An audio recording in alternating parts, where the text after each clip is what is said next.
जय श्री कृष्ण साथियों। भगवान श्री कृष्ण कहते हैं, सन्यासी का आत्म संयम भी मैं ही हूँ और गृहस्थ का धैर्य भी मैं ही हूँ। जिस प्रकार अथाह समुद्र को पार करने के लिए नाम ही एकमात्र सहारा बनता है, उसी प्रकार स्वर्ग के मार्ग पर चढ़ने के लिए सत्य ही एकमात्र सीढ़ी है। मनुष्य बोलता है, फिर भी कोई है जो उसे सुन लेता है, इसी कारण उसे परमात्मा कहा गया। और जब वह स्वयं कुछ न बोले, फिर भी हमें भीतर से उसकी आवाज सुनाई दे, तो समझ लेना वही श्रद्धा है। हर रिश्ता इस संसार में यूं ही नहीं बनता। कुछ संबंध सीधे आत्मा से आत्मा तक जुड़े होते हैं। जिन लोगों से हमें बिना किसी कारण अपनापन महसूस होता है, अक्सर उनसे हमारे रिश्ते पिछले जन्मों से चले आ रहे होते हैं। वरना इस भीड़ भरी दुनिया में कौन किसे पहचानता है और कौन किसका होता है। शस्त्र केवल शरीर को घायल कर सकते हैं, लेकिन शब्द आत्मा तक को लहूलुहान कर देते हैं। इसीलिए जीवन के अधिकतर घाव तलवार से नहीं, अपनों की जुबान से लगते हैं। जीवन के आधे से अधिक दुख हम खुद ही पैदा करते हैं, क्योंकि हमारी आशाएं जीवन से बहुत बड़ी होती हैं। जिस दिन मनुष्य इन आशाओं का त्याग कर देता है, उसी दिन जीवन अपने आप सरल और सुखमय हो जाता है। यह जीवन कोई साधारण युद्ध नहीं है, यह रोज की महाभारत है, जहां हर इंसान को खुद ही कृष्ण बनकर अपने भीतर के अर्जुन को समझाना पड़ता है। हर दिन खुद का ही साथी बनकर अपने भय,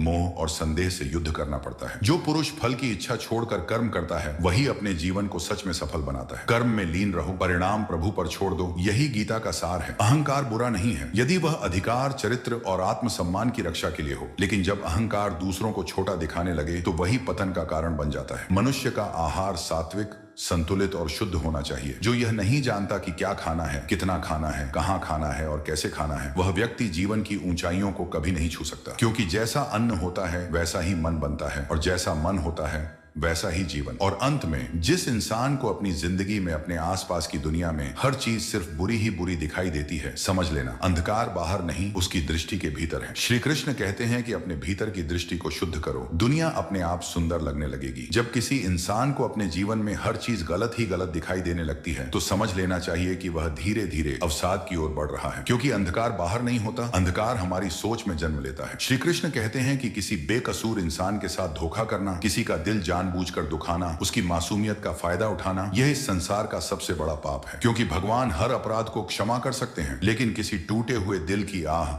सीधे परमात्मा तक पहुंचती है। श्री कृष्ण कहते हैं कि यदि जीवन के दुखों से मुक्त होना चाहते हो, तो एक बात सीख लो, जो कुछ भी ईश्वर ने तुम्हें दिया है, उसी में प्रसन्न रहना सीखो। क्योंकि असंतोष ही दुख की जड़ है और संतोष ही सच्चा सुख। सेवा सबकी करो, मगर आशा किसी से मत रखो, क्योंकि सेवा का सही मूल्य कोई मनुष्य नहीं दे सकता, उसका फल केवल भगवान ही देते हैं। दोस्तों, इंसान तो अक्सर उपकार भूल जाता है, पर प्रभु कभी नहीं भूलते। गलती करना मनुष्य की प्रकृति है, उसे स्वीकार कर लेना संस्कृति है, और उस गलती को सुधार लेना सच्ची समझदारी है। इंसान घर बदल लेता है, रिश्ते बदल लेता है, दोस्त बदल लेता है, यहां तक कि शहर और पहचान भी बदल लेता है, लेकिन फिर भी उदास रहता है, क्योंकि वह पूरी दुनिया बदल देता है, बस खुद को बदलना भूल जाता है। भगवान के फैसलों पर कभी संदेह मत करना। यदि जीवन में सजा मिल रही है, तो कहीं ना कहीं कोई सीख भी छुपी होती है, और सीख बिना भूल के नहीं मिलती। श्री कृष्ण कहते हैं कि हे अर्जुन, क्यों व्यर्थ चिंता करते हो, किससे व्यर्थ डरते हो? तुम्हें मार कौन सकता है? आत्मा न जन्म लेती है, न कभी मरती है। यह शरीर न तो पूरी तरह तुम्हारा है, और न तुम इस शरीर के हो। यह देह अग्नि, जल, वायु, पृथ्वी और आकाश, इन 5 तत्वों से बनी है, और अंत में इन्हीं में विलीन हो जाएगी। लेकिन आत्मा तो अचल है, अडिग है, अमर है। जिसे तुम मृत्यु समझते हो, वही तो वास्तव में एक नए जीवन की शुरुआत है। इसलिए डर छोड़ो, आस्था पकड़ो, और जीवन को प्रभु की दी हुई एक सुंदर यात्रा समझकर जियो। श्री कृष्ण कहते हैं कि दुख और तकलीफ इंसान को तोड़ने नहीं आते, वे तो उसके धैर्य, योग्यता और आत्मविश्वास की परीक्षा लेने आते हैं। जिस व्यक्ति ने जीवन में सहना सीख लिया, वही वास्तव में जीना सीख पाता है। जिसका मन शांत रहता है, जो बोलते समय भी और काम करते समय भी अपने भीतर स्थिरता बनाए रखता है, वही व्यक्ति सत्य के सबसे करीब होता है। क्योंकि शोर में नहीं, शांति में ही सच्चाई दिखाई देती है। जो इंसान दुख और तकलीफों से ऊपर उठ चुका होता है, वह हर परिस्थिति को स्वीकार करना सीख लेता है। वह जानता है, जो हुआ अच्छा हुआ, जो हो रहा है अच्छा हो रहा है, और जो आगे होगा वह भी किसी न किसी रूप में अच्छा ही होगा। श्री कृष्ण कहते हैं कि बीते हुए समय पर पछतावा मत करो, और आने वाले कल की चिंता में आज को मत खो। क्योंकि जीवन न अतीत में है, न भविष्य में, जीवन तो केवल वर्तमान में है। इसीलिए वर्तमान को पूरी तरह जियो। एक समझदार व्यक्ति अपनी कमियों से भागता नहीं, बल्कि उन्हें धीरे धीरे सुधारता है। जैसे एक स्वर्णकार चांदी की अशुद्धियों को एक साथ नहीं, बल्कि थोड़ा थोड़ा करके बार बार परख कर शुद्ध करता है, वैसे ही आत्म सुधार भी धैर्य और निरंतर अभ्यास से होता है। भगवान श्री कृष्ण कहते हैं, इस संसार में एक ही क्षण में इंसान करोड़ों का स्वामी भी बन सकता है, और अगले ही क्षण सब कुछ खो भी सकता है। इसलिए अपने मन से मेरा तेरा, छोटा बड़ा, अपना पराया जैसे भेद मिटा दो। जब ये दीवारें गिर जाती हैं, तब सब तुम्हारा हो जाता है, और तुम सबके। केवल वक्त और किस्मत के सहारे मत बैठो, क्योंकि किस्मत वालों के हाथ कभी कभी खाली रह जाते हैं, लेकिन मेहनत करने वालों के हाथ कभी खाली नहीं रहते। श्री कृष्ण कहते हैं कि यदि तुम अपने विचार बदल लोगे तो यकीन मानो वही बदले हुए विचार धीरे धीरे तुम्हारा पूरा जीवन बदल देंगे। कुछ रास्ते ऐसे होते हैं जहां इंसान को अकेले ही चलना पड़ता है, न परिवार साथ देता है, न दोस्त, न कोई साथी। उन रास्तों पर बस आप होते हैं और आपकी हिम्मत। यही अकेलापन आपको मजबूत बनाता है। जीवन में जो काम सबसे ज्यादा जरूरी और सबसे ज्यादा कठिन लगता है उसे टालो मत, सबसे पहले वही करो, क्योंकि वही काम आपको अंदर से बदलता है। जीवन में जो कुछ भी होता है वह बिना कारण नहीं होता। हर घटना या तो आपको कुछ बनाकर जाती है या फिर कुछ सिखाकर जाती है। जब आपके पास कोई मतलब नहीं रहता तो लोग बोलना तो दूर, देखना भी छोड़ देते हैं। इसलिए अपेक्षा दूसरों से नहीं, खुद से रखो। रास्ते कभी खत्म नहीं होते, खत्म हो जाती है तो सिर्फ लोगों की हिम्मत। अगर तैरना सीखना है तो पानी में उतरना ही पड़ेगा। किनारे बैठकर कोई भी गोताखोर नहीं बनता। श्री कृष्ण कहते हैं यदि थोड़ा सा आराम छोड़ देने से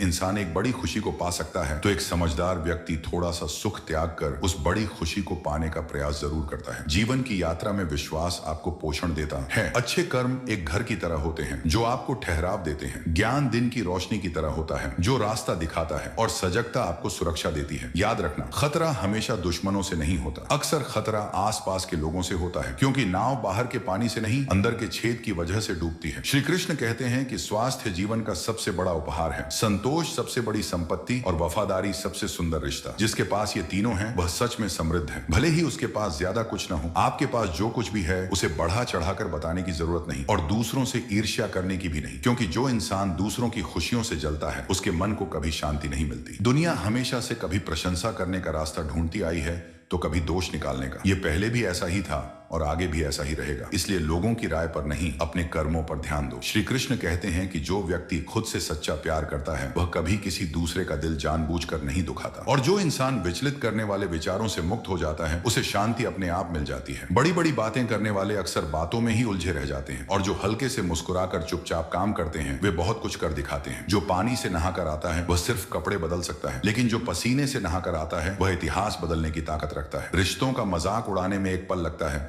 लेकिन हम यह भूल जाते हैं कि जिंदगी रिश्तों से ही सजती और संवरती है। दोस्तों, मन में जो है उसे साफ साफ कह देना चाहिए, क्योंकि सच बोलने से फैसले होते हैं और झूठ बोलने से फासले बढ़ते हैं। सुबह की अधिक नींद इंसान के इरादों को कमजोर बना देती है। जो लोग मंजिल तक पहुंचते हैं वे देर तक सोने के आदी नहीं होते। हर किसी को अपने दिल में उतनी ही जगह दो जितनी वह तुम्हें देता है, वरना या तो तुम खुद रोओगे या फिर वह तुम्हें रुलाएगा। कामयाब होने के लिए अपनी मेहनत पर भरोसा करना सीखो, क्योंकि किस्मत जुए में आजमाई जाती है और मेहनत जिंदगी में। अगर जीवन में लोकप्रिय होना है तो सबसे ज्यादा आप, उसके बाद हम और सबसे कम मैं शब्द का प्रयोग करो। अपनी ऊर्जा को चिंता करने में खर्च करने से बेहतर है उसे समाधान ढूंढने में लगाओ, क्योंकि प्रेरणा का सबसे बड़ा स्रोत कहीं बाहर नहीं, आपके अपने विचारों में ही छुपा है। इसलिए हे मानव, बड़ा सोचो और सबसे पहले खुद को जीतने के लिए प्रेरित करो, क्योंकि जिसने अपने मन, अपनी वासनाओं और अपने अहंकार को जीत लिया वास्तव में वही संसार को जीतने के योग्य बनता है। दोस्तों, कर्मों का गणित बहुत सीधा और सरल है। इसमें कोई चालाकी नहीं चलती, कोई बहाना काम नहीं आता। कर भला तो हो भला, कर बुरा तो हो बुरा। यही प्रकृति का नियम है, यही ईश्वर का विधान है।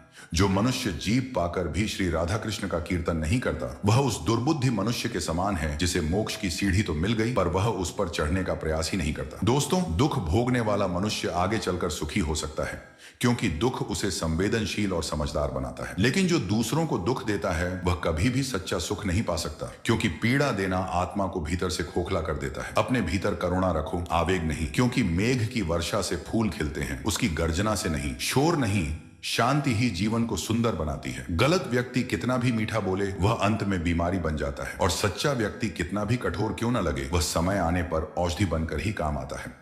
दोस्तों, जिस प्रकार एक दिया अपना प्रकाश कम किए बिना हजारों दियों को जला देता है, ठीक उसी प्रकार जब खुशियां बांटी जाती हैं तो वे घटती नहीं और भी बढ़ जाती हैं। भगवान श्री कृष्ण कहते हैं, हे मानव, यदि तुम समस्त सांसारिक दुखों से मुक्त होना चाहते हो तो मेरी भक्ति करो। जो मेरी भक्ति नहीं करता वह न इस जीवन में और न ही इस जीवन के बाद कभी शांति को प्राप्त कर पाता है। प्रभु आगे कहते हैं, जो मनुष्य परम प्रेम के साथ इस रहस्य युक्त गीता ज्ञान को मेरे भक्तों तक पहुंचाता है वह निश्चित रूप से मुझे ही प्राप्त होता है, इसमें कोई संदेह नहीं है। और जो व्यक्ति गीता के इस गूढ़ रहस्य को लोगों के हृदय में स्थापित करता है, उसका प्रचार प्रसार करता है, वह मुझे अत्यंत प्रिय होता है। इसलिए मित्रों, आप भी इस गीता ज्ञान को दूसरों के साथ साझा करें। भगवान श्री कृष्ण के इस अमृत वचन का प्रचार और प्रसार करें ताकि आप पर भी प्रभु की असीम कृपा बनी रहे। मित्रों, आशा है कि हमारा यह प्रयास आपके हृदय को स्पर्श कर पाया होगा। आपसे विनम्र अनुरोध है, इस संदेश को लाइक करें और इसे अपने अधिक से अधिक परिजनों और मित्रों के साथ शेयर करें। जय श्री कृष्ण। धर्म की राह पर चलें, गीता को जीवन में उतारें और अपने जीवन को सार्थक बनाएं।